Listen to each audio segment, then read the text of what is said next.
Today I'm going to run you through basically five really, big myths in the health and wellness space about high blood pressure. Okay, it gets a bad rap. People tell you misinformation, especially online, especially doctors, especially cardiologists. So I'm going to give you the top 5 myths that I see and things that you're probably being told and being sort of misunderstood about. Okay, so let's dive right into it. If you're new to this channel, there's no sort of fluff on here. I tell you the truth.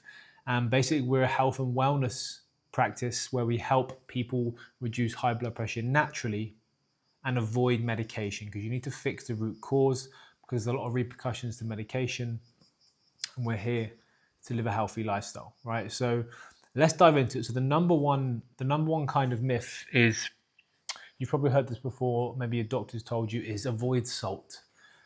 Avoid salt like it's the plague, right? Because it raises your high blood pressure. Now, it's extremely false, because basically what salt does, it keeps you hydrated.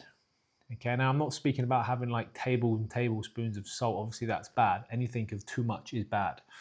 But for example, I have a sprinkle of salt on all of my meals. Even my children do, right? Because sodium helps you stay hydrated. It keeps water in your body, which you need to function, to recover, to stop getting cramps, muscle soreness. Cognitively, you need sodium in your body. Water is 70% of your body, right? So you need to hold on as much water as you possibly can. And salt helps do that. Salt is not raising your high blood pressure. What is raising your high blood pressure is sugar, poor food, lots of fried food, yeah, seed oils. These are all the things that are raising your blood pressure, okay? It's not salt. Salt is the last thing you want to have a look at. So that's myth number 1. Now, on the same sort of lines is meat and eggs. You probably heard this before. So meat and eggs, stay away from meat and eggs. It raises your cholesterol. Don't blame the meat and eggs for what the sugar, candy, and the processed food is doing, right? This is what you want to stay away from. Red meat and eggs, eggs is pretty much a superfood, right? My kids have eggs every morning. It's good for your brain, high protein, keeps you full. So these are the two things these are totally the opposite of what you want to be doing, right? You want to actually maybe be even increasing. Obviously, you need to do your bloods, check your blood markers out. Everyone's a bit different. But 9 times out of 10, eating good red meat. I'm talking about good red meat here, guys, like grass-fed, proper beef, not cheap processed meat that you find in like a freezer or some shitty supermarket, right? This is proper processed, unprocessed beef, like grass-fed tenderloin or grass-fed ribeye. Good stuff. Okay, now you need high protein, because high protein gives you good metabolism, keeps your testosterone high, keeps your muscle mass high, and it helps you break away visceral fat, body fat, because it's the thermogenesis, right? So you need to have a high protein diet to stay lean. The reason why you probably got high blood pressure is because you're probably overweight, right? Majority of you are probably overweight, okay? So that's red meat. Now, another one is cardio. People say, do some more cardio, do running, it'll help your blood pressure come down. Well, look, it's good, but it's not going to move the needle as much as something like strength training does, because what strength training does, it releases something in the body called nitric oxide. Okay, nitric oxide, it relaxes your blood arteries. So when you have relaxing blood arteries, your blood can flow through a lot quicker. Okay, now something running doesn't really do that. Now, when you get to sort of 40, your nitric oxide production will decrease by about 40 to 50%. So you need to be strength training. Again, people with high blood pressure, they're low in muscle mass. Okay, lots of visceral fat. What strength training does is it increases your metabolism, helps you boost your testosterone, burns visceral fat, builds muscle, builds strength, helps longevity. It's just endless. It's endless. Helps your joints. Okay, muscle is the organ to longevity. Okay, now the reason why people get sick is because they're under muscled. That's why you need to strength train rather than do cardio. Okay, so make sure you're doing cardio. So that's 3. 4, people think that medication solves the problem.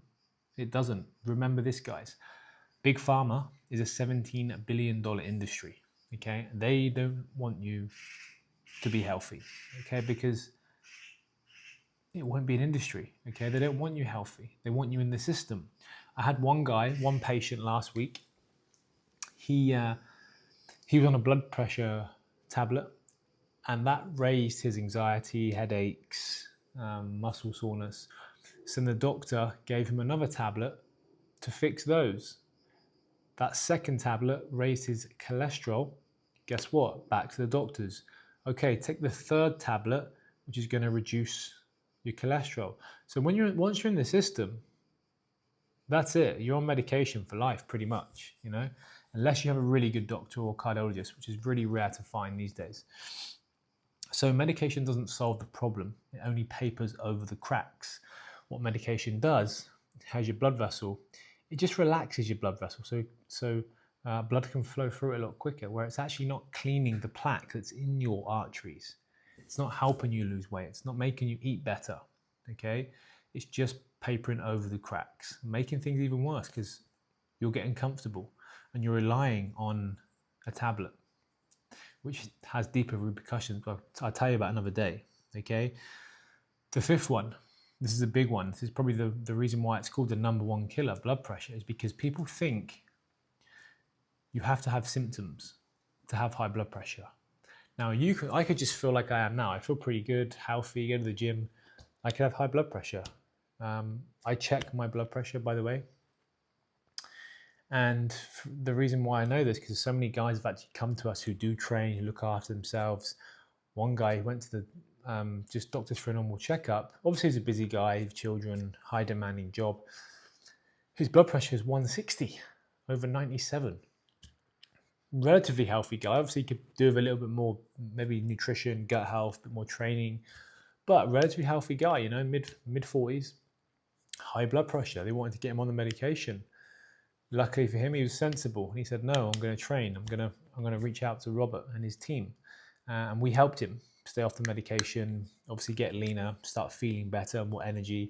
And look, I mean, if you're stuck in that position as well, you can click down below and you can book in a health audit call, and I can see if I can help you. But yeah, medication is a myth. Okay, it's only papering over the cracks. All right, so they're the top 5 that I see regularly. And look, if you're struggling with this, like I said, click down below. I'll see if I can give you a hand, at least point you in direction, give you a bit of clarity on what you need to fix. And who knows? Maybe I can, maybe I can't. Let's see. Let's listen to your case. But just bear them in mind, guys. Those 5 myths, right? You're being told a lot of lies, and I just want you guys to, know the truth and know you can fix this without being in a doctor's surgery for the next 30 years. Okay? Take care.